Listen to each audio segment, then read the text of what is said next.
Caroline, the race was amazing. Picture it. The swimmers all lined up and the race began. The athletes dove into the water, propelling themselves forward with powerful strokes. Thompson took an early lead, but Lee quickly caught up. By the way, did you know Thompson and Lee went to the same college? Yeah, they used to practice together. So they were neck and neck as they approached the first turn. The crowd was on the edge of their seats. Did you know the building they were in was just recently built? It was really nice inside. So anyway, as they came out of the turn, Smith gained speed and started to close the gap. Her arms were flying faster and faster toward the wall. She turned again. Oh, she was wearing a blue suit and the others had colors like green, red, orange.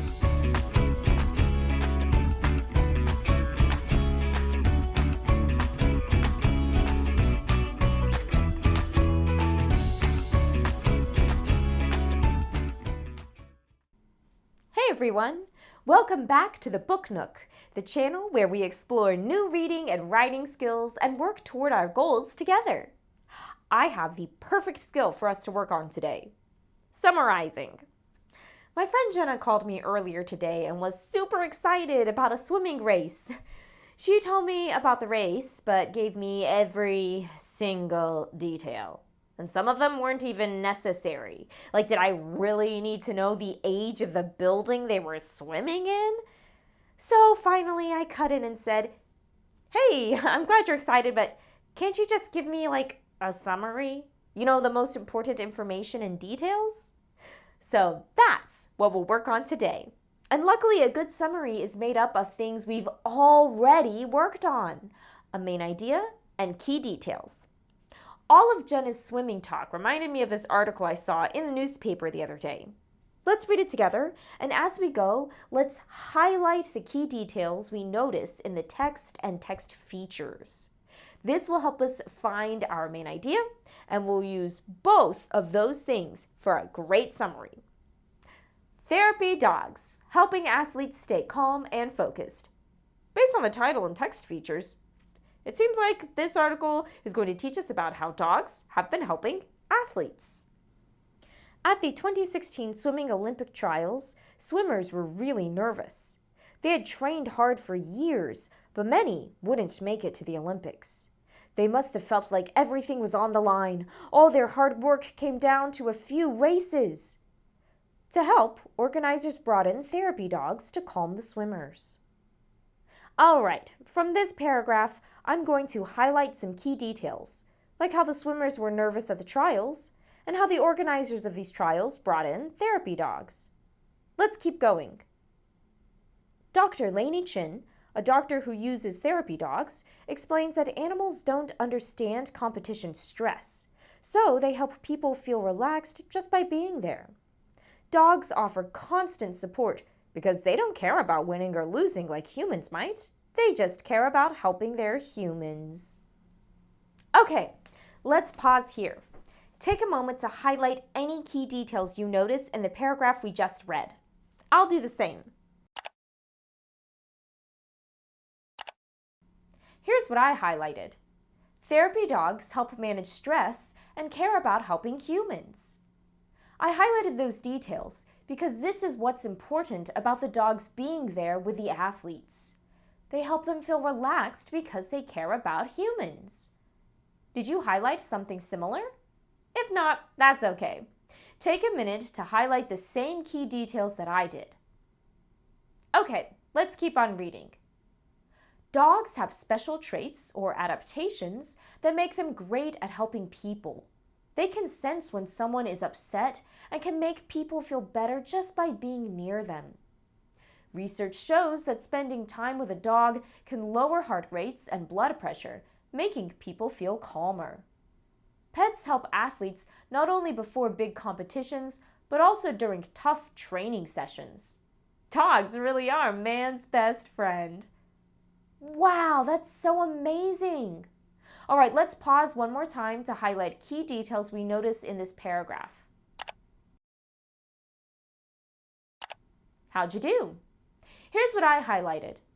Dogs have special adaptations that make them great at helping people. And pets help athletes at competitions and during training. Great job! We've identified key details in the passage. Based on our key details, which main idea statement do you think best fits the passage? Therapy dogs help athletes stay calm and focused before and during competitions. Or, dogs were at the swimming trials. Take a minute to put your finger on the choice you think is best. I think this one is the best statement that captures the main thing the author wants us to know. Therapy dogs help athletes stay calm and focused before and during competitions. The other one is a detail, that's true, but it's not the main idea or most important takeaway.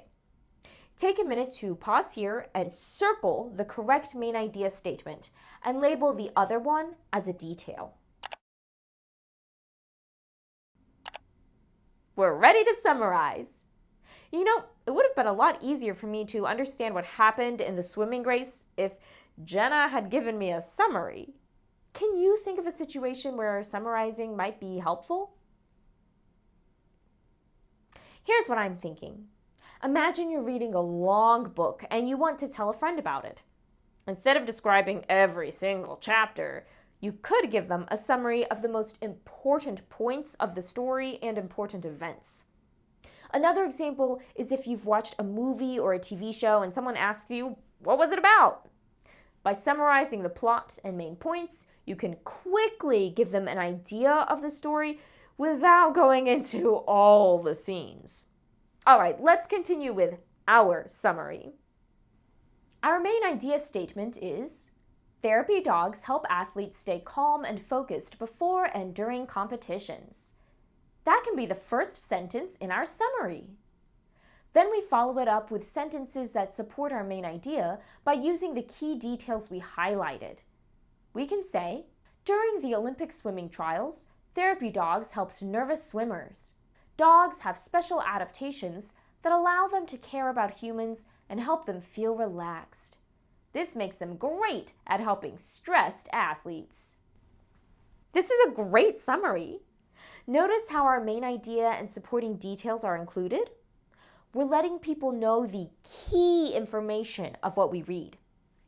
Pause here to label those parts of our summary. It's important to know that there's not just one right way to write a summary. There are many ways we could have combined our key details into sentences for our summary paragraph. As readers today, we learned that as long as you're including a main idea and key details and leaving out the extra bits of information, you're on the right track. And from reading, we learned that dogs are specially adapted to care about and help humans stay calm during tough times. Now it's your turn. Try using today's strategy with another text to write a great summary. I'm going to call Jenna and teach her this strategy too, so that next time she can summarize the sports events she's excited to tell me about. Keep working on those goals, and I'll see you next time here at the Book Nook. Hey, hey.